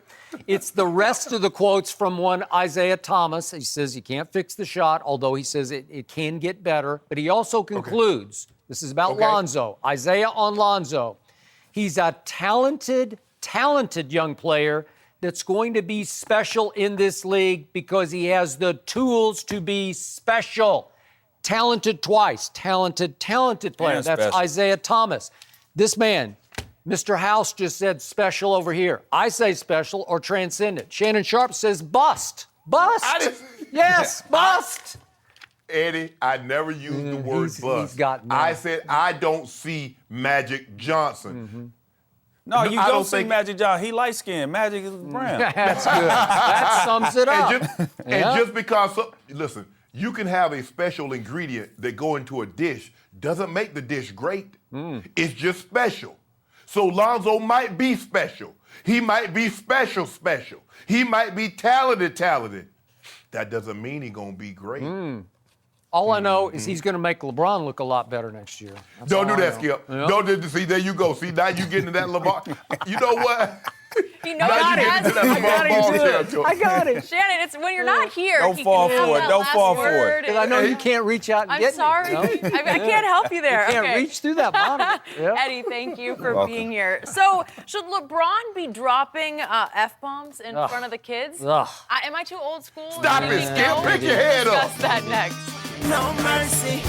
Well, LeBron has had quite the offseason. He signed with the Lakers, he opened a school, and has been a constant presence at his son's AAU games. LeBron put on a dunk show last weekend before a game, and even gave his son Bronny's team a pep talk that included a curse word, but you gotta listen to it yourself. We got Hall of Famers, and some of the best players that ever played a game came off the bench or didn't play. That don't mean you ain't good. There's guys in the NBA that don't play. Does that mean they're not good? They got to the NBA because they were sorry? They're just playing a role. If you don't want to roll, play tennis or play golf. Because then you can do what you want to do, and then you got nobody else to blame because it's only an individual sport. If that's what you want to do, play tennis or play golf. But if you want to play a team sport, there's going to be things that you got to give up to get what you want.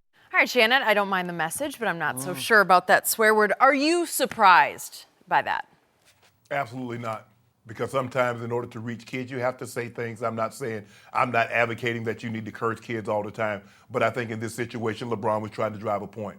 He's trying to say, look, guys, in order for us to accomplish what we need to accomplish, we need guys to have roles. Everybody can't be a starter. Everybody can't get 15 shots. And plus, if you think LeBron's a bad role model, just remember, early in the week, he opened up a school.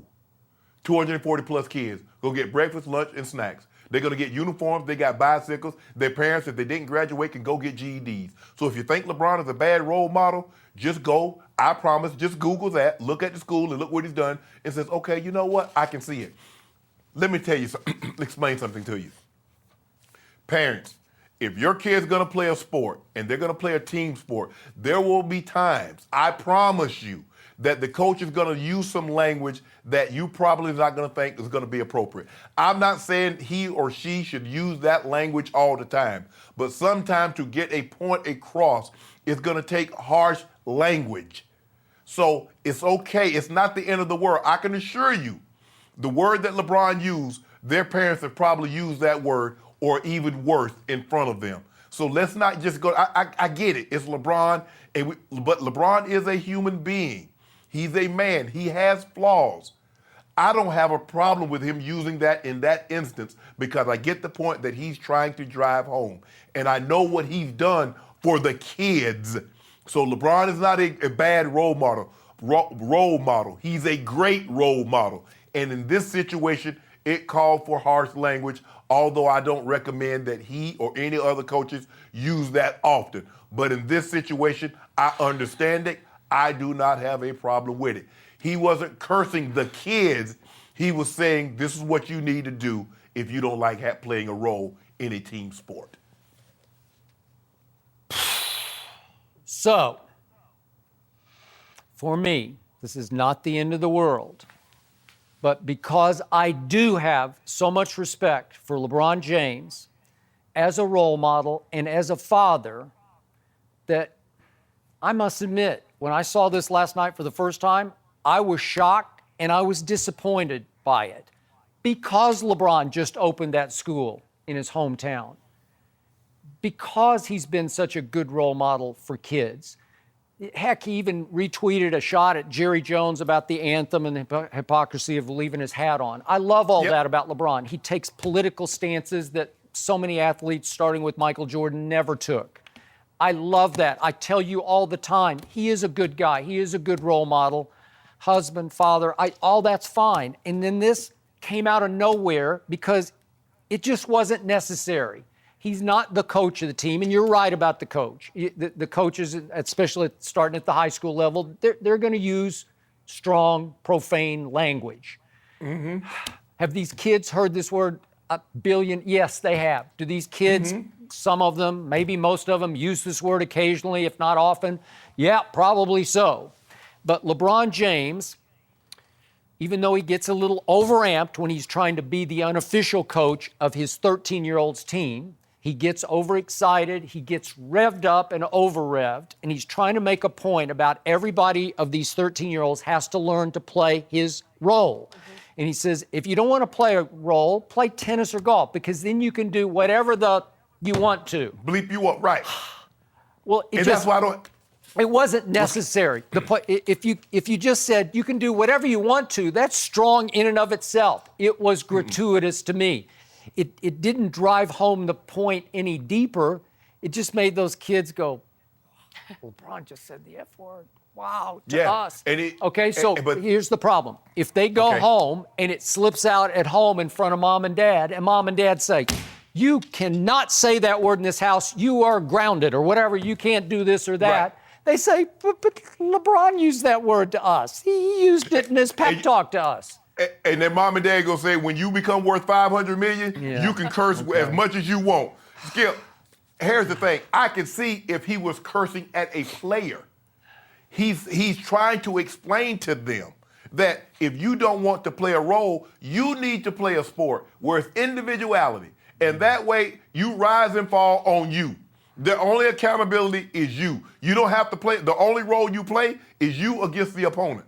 But that's all he's saying. Tom Brady used that word. How many times did we hear Tom versus time him use that word? Yep. You don't think so? No 13 or 14-year-old watched that documentary. No, that's fair. But he didn't say it to his kids or his kids' team. No, we don't know what he says to the kids behind or what he says behind closed doors. No. I don't have to Skip. For me, I'm not going to reach to the conclusion and say, all of a sudden, oh my goodness, LeBron is such a bad person. After time out. Quick point. Do you not put LeBron as a role model on a higher pedestal than Tom Brady? Yes. I do. I put him on a higher pedestal. Skip. Even the greatest role models are flawed. Even the greatest. That's a fact. I got it. David was the greatest king to ever live, but he slept with Bathsheba. Solomon had 800 wives, but he's the wisest king to ever live. Yep. That's why even the greats have flaws. I've always told you I hesitate to ever use that term role model because it's almost impossible for any human to live up to it. But I've given LeBron a break here by saying, you know what? He comes about as close as anybody to this. And he will use profanity when he goes off on his post-game rants to the media. And sometimes I'm like, LeBron, you don't need to do that. It doesn't put you in the best light. But at least he's just being himself. That's real, raw LeBron. But you can clean it up for the 13-year-olds, to me. I think the thing is that over the years, we've got the interpretation of what a role model is. We've got it wrong. A role model is someone that does things positive in the community. Doesn't mean they're perfect. See, somehow we've equated role model to being perfect, and that's a misnomer because there is no such thing as a perfect person. So once we get past that to realize LeBron James is a human being and he's done far more good than bad, we're okay. It's just that when we think role models should be perfect, they do everything right. They say everything right. This is where we have this is where we run into trouble at. I believe LeBron is a very, very good role model, but he's not perfect. And so once we realize that, we're okay. Okay, but I think you're admitting it was a little bit of a slip up on his part because he's not perfect, right? Oh yeah, but I think he wanted to use that because you remember there's been times in the media you're like, where did that come from, LeBron? You said those. I mean, that doesn't sound like you. Sometimes in order to get his point across, he will use those type of words to further drive home his point. And I believe that's what he's trying to do. Because to say, oh, man, you can do whatever you want to do. Nah, bro. I need you to understand. You can do the F you wanted to do. Skip, my grandfather had a simple saying for me and my brother. He says, I don't care what you do. You don't have to do nothing. You just can't do it here. Now, that's not what he said. I'm cleaning it up. But you know what he said back then. You don't have to do nothing. You just can't do it here. LeBron says, hey, you don't want to come and play a role. Hey, go play golf or tennis and do what you want to do. I don't know if the golfers and tennis players love that. They probably not. Whatever. I just can't picture, though, Shannon, if you're giving a pep talk to kids, I don't see you using any swear words. I don't know about that. I just don't No. see it. For the the thing is, normally it's like college-age kids and older guys. So I kind of, read my audience and, Yeah.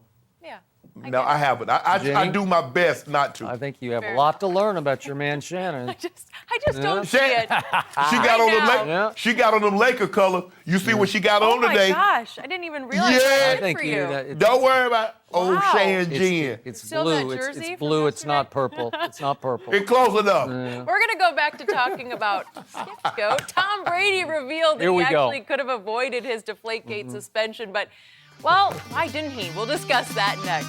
No mercy. Tom Brady's quotes in a new book are shedding some light on the Deflategate saga, according to ABC News. Brady says that he proposed paying a $1 million fine for Deflategate, but Commissioner Roger Goodell wanted the names of the former equipment managers who allegedly tampered with the footballs. Brady decided not to reveal the names, saying, quote, "There's no way I'm going to ruin these guys for something I believe they didn't do." And instead, he took the suspension. Shannon, what does this tell you about Tom Brady? Brady knew he was in an unwinnable situation. I don't believe that had Brady even said this, that they would not have believed Brady played a role in this. This is what we know. Our very own Troy Aikman has said he will go to his grave believing that Tom Brady instructed those ball boys to doctor those footballs. We've had numerous quarterbacks say the ball boys do nothing to the footballs without the blessing of the quarterbacks.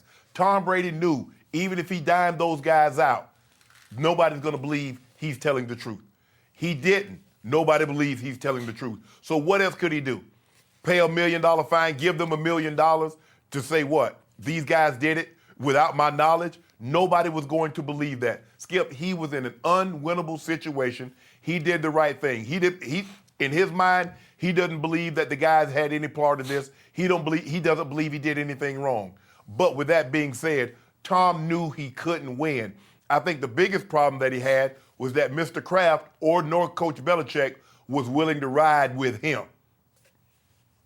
Yeah, but what you're stepping around is that look at the sacrifice that he made. He took a 4-game suspension to protect those two guys. So whether the public was going to believe it or not was irrelevant at this point, because look at what he did. He said, hey, I'm going to make the ultimate sacrifice for 2 equipment guys that he loved, but 2 equipment guys, he's not going to condemn them wrongly or just throw them completely under the bus. That's what he was going to have to do, but he could have saved himself 4 games. He obviously wanted to go with $1 million fine, but he could have been on the field for 4 games, helped his team for 4 games. But Skip, here's the thing though. Public opinion. There's what could he have done? Do you believe had Tom Brady paid that fine that anybody would have believed Tom didn't do it?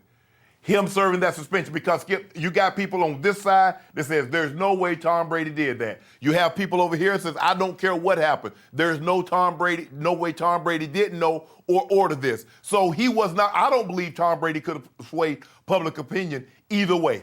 I know, but in the end, it's not about swaying public opinion. It's just getting to play 4 games. Wouldn't you just choose to go ahead and play 4 games? Wouldn't those 2 guys be expendable and irrelevant?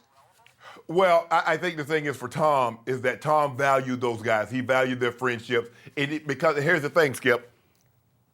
Let's just say for the sake of argument, he says, okay, yeah, they did it. Now they come out and they says, okay, Tom told me to do it. Now what do you have? Now you really stepped in it. So I believe him doing it this way, he saved himself for the harm's way. Because if you throw them under the bus, because we see this with another situation with Michael Cohen, you're not throwing me a lifeline. Okay, I'm going to start telling what I know. Do you really want that? Do you really want those two guys to tell you, this is how long we've been doing it? We've been doing this. Tom told us to do it. This is how we've been doing it. Do you really want that, Skip? No, because he said that they were completely innocent as charged. The two equipment guys are ball men or whatever you want to call them, ball boys. And so he's saying, I'm not going to take them down wrongly because I've been wrongly accused and they're being wrongly accused. And he said from the start, I only asked that the footballs be legally deflated to the lower end of the spectrum that was allowed. Simple as that. And all the, everything that came out after that game that night against, obviously, Indianapolis proved Brady right. Skip, that wasn't going to what he was going to have to, that wasn't what he was going to have to admit to. He wasn't going to admit to say, okay, I told them to take it to the lower limit. He was going to have to say they did this upon themselves. They went below what the NFL regulations allow. They did this. They went rogue on their own. That's what he was going to have to admit to, not to the lower limits. So now he puts himself in jeopardy because by throwing them under the bus, they come back and says, Tom Brady did this. Tom Brady told me to. This is how long we've been doing this. This is how we do it every game. This is how we get around the situation. Tom Brady was smart enough to know I needed to leave well enough alone because at the worst case scenario, nobody's talking. It's my word against the NFL. The last thing I need is two guys on the NFL side against me. You know and I know. If those two guys ever talk and say, Tom Brady told me to do this, Skip, it's over. Game, set, match. Yeah, but he's saying they're both innocent. So how would you're just speculating they would go rogue and turn on Tom Brady. Skip, you're saying if he pays the $1 million fine, he's going to have to admit they did this without his knowledge. No, I mean, he offered to pay a fine if that's what the NFL wanted, but he wasn't going to incriminate either of these guys. But that was not a part of the agreement. He couldn't just pay the $1 million fine. Well, that's what the NFL said. No, you've got to incriminate both of them. You've got to say that they both deflated the footballs. And he's saying they didn't. And then Tom Brady went to court and he won the first round at the lower level in Manhattan. He won an NFL home game in court. And then when it went to the appeals court, he just ran out of time. And the season was upon him and he said, okay, I've fought long enough. I've been a big enough distraction. But to me, this was the ultimate sacrifice by a guy who's become one of the all-time great leaders in the history of sport. We're going to talk in our next segment about Ray Lewis, who's at the top of my list. But Tom Brady, you don't think he won big points in his locker room by saying, I'm not going to incriminate those two guys? Not going to rat on them? There's nothing to rat on because he thought they were innocent. There's my point, Skip. He stood to gain nothing by paying the fine and saying they did it. He gains nothing. I believe he gained way more by taking the suspension and swallowing this and saying they had nothing to do with it. I had nothing to do with it. I'm not dragging anybody down with me. I don't believe I did anything. I know they didn't do anything. But if you want to suspend me, you want to be on your pedestal and punish me for what you should have done more harshly for Spygate, so be it. But I'm not telling on anybody.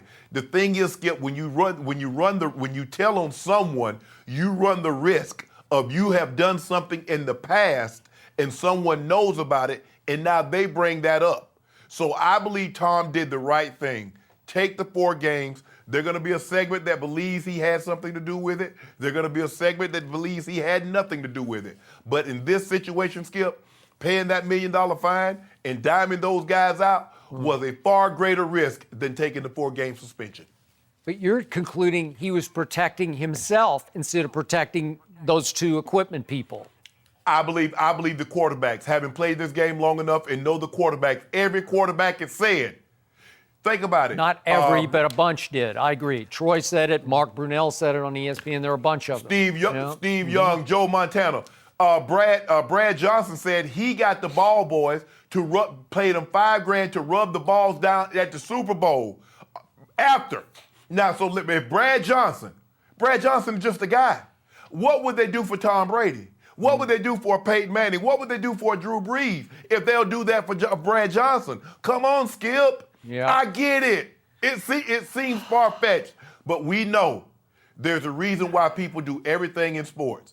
Because if it doesn't give you an advantage, you're not doing it. And when games are decided by 3 points, so the slightest advantage that you can gain, guys will do it. We don't know. Tom said he didn't do it. The NFL said he did. I tend to lean towards the NFL because I played the game and I know what ball boys do. What did he do in the second half against the Colts in the AFC Championship game with quote-unquote legally inflated footballs? He threw a party. What did he do in the Super Bowl against Seattle? He threw another bigger party. Legally inflated footballs. Don't give me that. They were not deflated. The Colts, the New England Patriots could have played with a bowling ball. They were going to beat the New England Patriots. They were going to beat the Colts. You know that. I know that. Well, but Skip, it's not. Here's the thing. Intent. Even if you don't do that, conspiracy is you don't have to, Skip. You don't have to go through. The conspiracy is the act. Did you think about it? What was your intent? So even though you didn't say gain or not, why would you underinflate the footballs even though maybe you didn't use them in the second half of the game?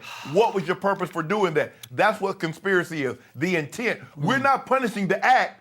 We're punishing the intent. I have no idea because what that you means, intended. but I know what this is all about. This is about your Brady hate. You cannot stand it that he is the GOAT. And speaking of the GOAT, it is the GOAT's birthday today on August the 3rd. And we have a present for the birthday boy, Tom Brady. It's Ernestine's birthday. We do. Bring it on. We've got a cake, a GOAT cake for the GOAT. You got to see this, Shannon. You got to see this. I wish I was there. Look at this. I wish I was there. Can we see I wish I was there at this very shot moment. of this? We planned I it. promise you. You got it? What would you do if you were It says, here? happy birthday to the GOAT, and it's a picture of Brady holding a goat. A goat. my two- Look at this. Holding First a of all- goat. How do you like that, Mr. Sharp? First of all, he got on gloves. He ain't really an animal lover. He got on gloves. Yeah. He ain't true about no animal lover. Get that out about. Sorry about that. Good. That's what you get. Yeah. Oh, Tom I'm sorry Brady ain't you're an animal. not He got here. on gloves. Shannon, we're sorry you're not Whatever. here to eat 7 pieces of this, which is what you probably would do. I like it. Look at that. Did you pick the Jenny. picture, Skip? Yeah, I Jenny. did. I Yeah. love Jenny. that picture. Yes. Jenny. Don't let Skip break us up. Yeah. I'm sorry. I like the I think cake. I just succeeded. It was a good idea. Yeah. Happy birthday, Tom. Happy Way to go. birthday, Tom. At Yeah. least from 2 of us. Sorry, Shannon. Happy birthday, We'll Ernestine. be right back. Yeah. Happy birthday, Ernestine. No mercy.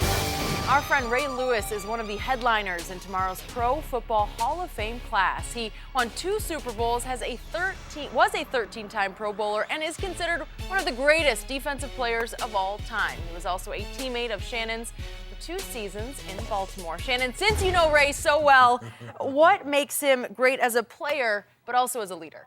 I think his desire to want to be great. And I tell people all the time, Skip, is that I don't want to take any credit for what Ray Lewis was able to accomplish. I look at myself as a GPS. My job, Ray told me where he wanted to get to. My job was to try to get him there as quick as I possibly could in a safe manner. When he was going through what he was going through in 2000, we don't need to rehash that, Skip. He ended up coming to live with me. And I remember we go to the track and we was running. And so, I heard, Ray Lewis, he work out, he really good. And so that day I said, you know what, we're going to run 2,200-meter sprints. And I'm the leader of the group, so I'm going to push the pace. And I pushed the pace. And I remember after the workout, he's like, bruh, that was real good. All of them like that? I was like, yeah. All right, I'll see you tomorrow. That's when I knew. I said, okay, this dude for real. Because, talking about it, because a lot of guys have told me they want to be great. They want to do this, they want to do that. But when it comes time to put that work in, they're not really trying to do that. Ray was willing to put that work in. He was willing to listen. And to see the transformation of where he came from to where he is now, he really is my little brother. I'm so happy to what he's been able to do. Skip, the dude worked hard. He put the work in the training room. He put the work in the film room. And you can, everybody, well, he does all this talking and all this, but when guys see him work, they says, okay, that's a guy we're willing to follow. I'm happy to hear you talk about this because you were instrumental in his growth. You became his big brother just the way you had a big brother who could really play at the highest level of pro football in Sterling. And so you played that role for Ray. And he was hitting bottom at that point, as we talked about the incident in Atlanta. And you let him live with you, and you let him grow under you and then with you. And he turned into, to me, the greatest single leader in the history of team sports. Team sports. He's unbelievable. Because he turned into this kind of fire and brimstone preacher in a football uniform. He imposed his will on your team and then on the other team on defense. Right? And nobody could inspire the way Ray inspired because it was raw and real, man. It was, I'm sure even you were inspired just watching him, hearing him in the locker room and in the pregame huddle before the game. I've never seen anything like it. Normally the praise and the adulation are reserved for the best of the best of the best quarterbacks. But to see that from a defensive player, to get that kind of love and adulation from a home crowd, I've never seen anything like it, Skip. And I remember we spent a lot of nights sitting at the table, and he was talking about, this is what I want to do. And I'm like, do you really know what it takes to be great? Do you know the effort and the time that you must put in? Are you willing to sacrifice that? He's like, Shay, I'm telling you, I want to be great. I says, okay, well, this is what we got to do. And he told me, he's like, well, Shay, we're gonna have to modify this eating. He says, I can't eat like that, Shay. Can we modify it? I say, we can modify it. I said, but I tell you what? I'm gonna have to get it out of you on the track. I'm gonna have to get it out of your other places. And Skip, he worked. He put that work in. He one of the few guys that I can honestly say that could train with me day after day after day. He's one of the few. Well, if we talk about all-time greats at inside linebacker, to me, I put him on the highest pedestal, and I love Mike Singletary. I know Mike Singletary is a leader and a warrior, and Ray was he was a cut above. Again, if you put the outside linebackers in, the stand-up pass rushers, we got to go LT, Lawrence Taylor, then it's like that's a whole nother world. But inside, and you got the Lamberts, Hams, Dick Butkus, Mike Singletary, but I think the thing that separates Ray from those guys is that Ray could run better than they could. He could run. Ray could defend the pass a little bit, better than they could, because hence the 40 what he has, 40 sacks, 30 interceptions. That doesn't happen. No other inside linebacker has those numbers. And to 13-time Pro Bowl, the 13 Pro Bowls, the 6, 7-time first-team All-Pro, 2 Defensive Player of the Year, and a Super Bowl MVP. It's hard to argue that there's a better middle linebacker. Where you want to rank him as far as the Pantheon greats of defensive players, for me, LT is number 1. But he's going to be in the room at the table when you're talking about all-time great defenders. This is going to be a special weekend for you and Ray. Enjoy this weekend, Shannon. All right, next, how will Johnny Manziel do in his Montreal debut tonight? We'll discuss that next. No mercy. Time for a final topic of the day. Johnny Manziel will make his first start with the Montreal Alouettes tonight, but his agent apparently isn't a fan of the move. He told Barstool Sports that it's, quote, insane that Johnny is starting after just getting traded to Montreal last week. Shannon, do you expect anything good from Manziel? What are you looking for tonight? I think he'll flash a little bit, but it's hard for me to believe that he'll be really good considering he hadn't played quarterback in an actual game in a very, very long time. I believe he will flash. He'll probably make a throw here or there. He'll probably be more impressive with his legs than with his arms. But this is what you got to do, Skip. You got to speed up the process, put him in the game, and see where he's at. I do appreciate the agent trying to take a little pressure off because his team is a 7-point underdog. This game is on ESPN2 at 7:30 Eastern time, so the NFL will be watching. Many NFL people will be. I think Johnny will play pretty well tonight because I feel like he's been in a pretty good place mentally and a pretty good place off the field in his personal life, and I think that will manifest itself in his ability to play football, and he's still got a lot of talent. Told you he looked good the last time I saw him. He's in much better shape than he was the last time we saw him in Cleveland. So I think we'll we'll see some arm and some legs tonight from Johnny. It's just hard for me to believe, Skip, that being away from the game for as long as he has, he's going to be able to step right in and show us what Johnny used to be. Like I said, I believe he'll be more effective with his legs than with his arms. He'll show you a little something, but I expect him to be really, really rusty. I expect Johnny to be Johnny. Johnny to be Johnny. Yep. I hope so. No mercy. Thank you for listening to the Undisputed Podcast. I'm Jenny Taft. Keep an eye out for the weekend edition of the podcast tomorrow morning, featuring this week's best segments. Have a great weekend, everyone. Fox Sports. One of one.